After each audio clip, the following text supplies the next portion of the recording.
أما متنزه بوشكين فهو تحفة المدينة، وقد سمي بهذا الاسم نسبة للشاعر والأديب الروسي العظيم ألكسندر سيرجييفيتش بوشكين. ويعد الملاذ الأول للناس والعوائل للاستمتاع بالطبيعة ومناظر الأشجار والزهور المرتبة بعناية فائقة.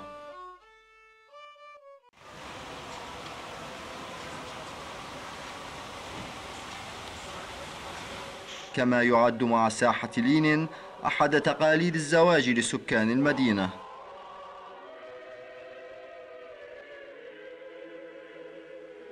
إذ يقوم العرسان الجدد بزيارته مع الأهل والأصدقاء والتقاط الصور قبل القيام بالاحتفال الرئيس في أحد المقاهي عادة.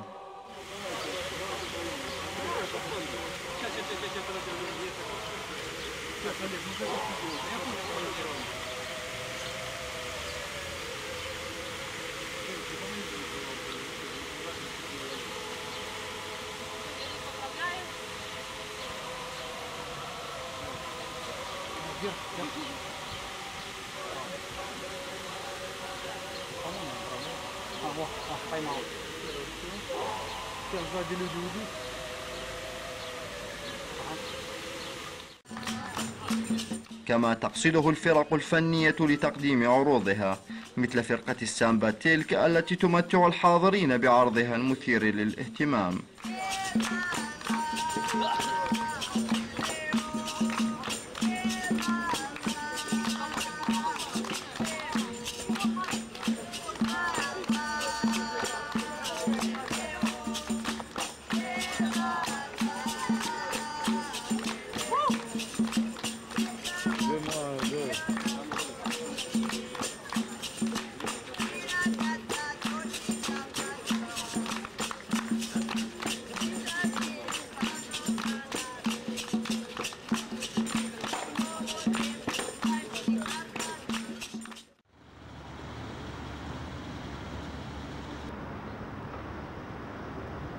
ويبرد الجو وتتدنى درجات الحرارة إلى ما تحت الصفر، إذ يتراوح معدل درجات الحرارة في دونيتسك بين 18 درجة في حزيران إلى 5 درجات تحت الصفر في كانون الثاني.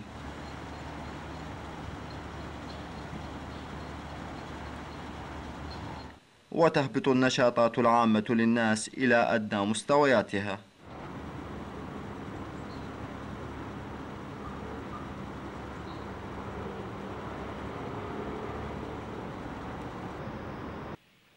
ويقضي الطلبة وقتهم في الجامعة أو في غرفهم يدرسون ويراقبون الثلج من خلف النافذة،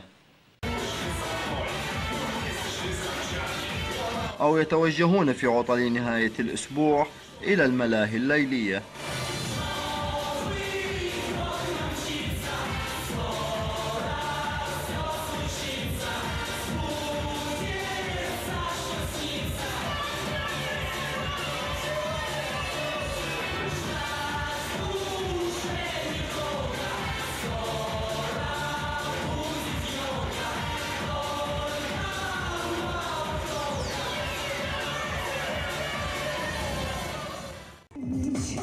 ويحين موعد رأس السنة، ويحتفل الناس بتلك المناسبة في بيوتهم مع الأهل والأصدقاء أو في المطاعم والملاهي الليلية التي يبدأ الحجز فيها لتلك الليلة قبل أسابيع.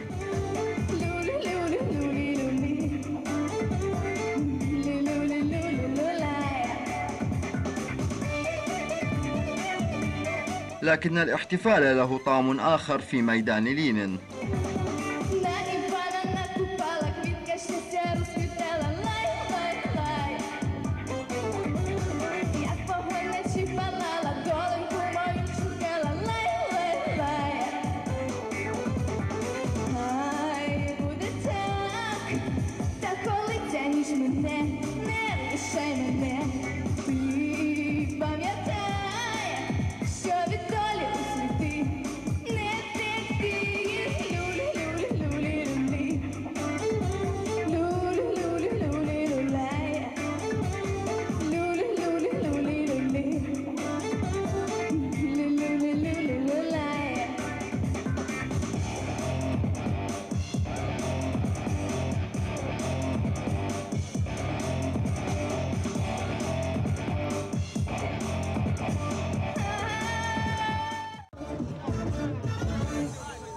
ويحضر الطلبة الأجانب في الميدان للاحتفال.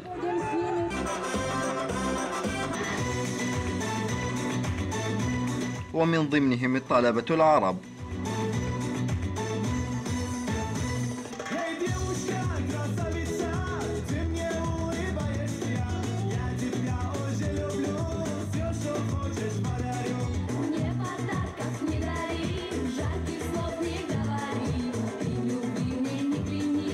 ولا يفوت كريم الجزائري هذه المناسبة للاستمتاع وإظهار مواهبه في الرقص هذه المرة.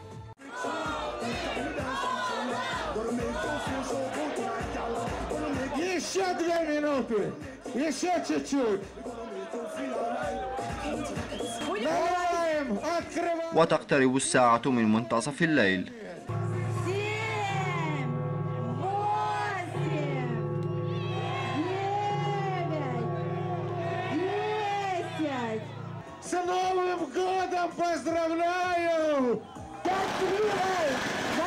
وتنطلق الألعاب النارية معلنة بدء العام الجديد.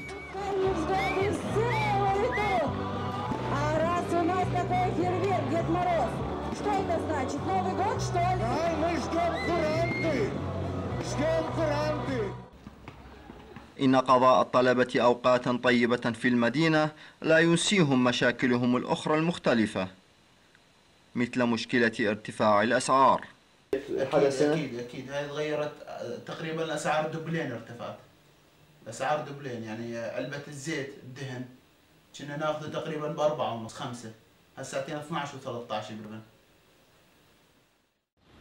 أغلب الطلاب العرب هسه قاموا يشتغلون محلات الشاورما بسبب غلاء الأوضاع الأوكرانية، وأكثر محلات الشاورما هسه يشتغلون بها بس الطلاب العرب، وحتى همين يساعدون أهلهم بالمصاريف، لأنه وضع الأهل من شوي يعني.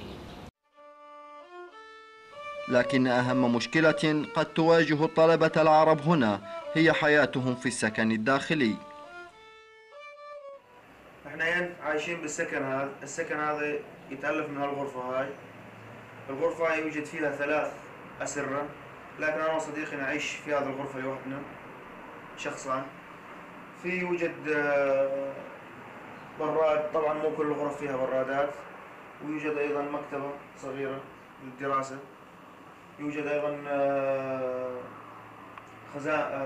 خزانة للملابس وأشياء أخرى صغيرة نحتاجها. بالنسبة لغرفتي الحمد لله أنا مرتاح، أما للسكن ماني مرتاح فيه بنوبي. بالبداية أول ما وصلت كانت أنا وأخوي بشقة، بعدين غلى الإيجار علينا شوي، طلعنا سكننا بسكن داخلي، وتعرفون فرق بين السكن الداخلي وبين الشقة.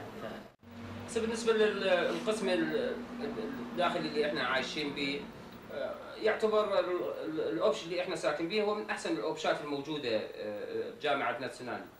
اوبش نظيف وحماماته نظيفة.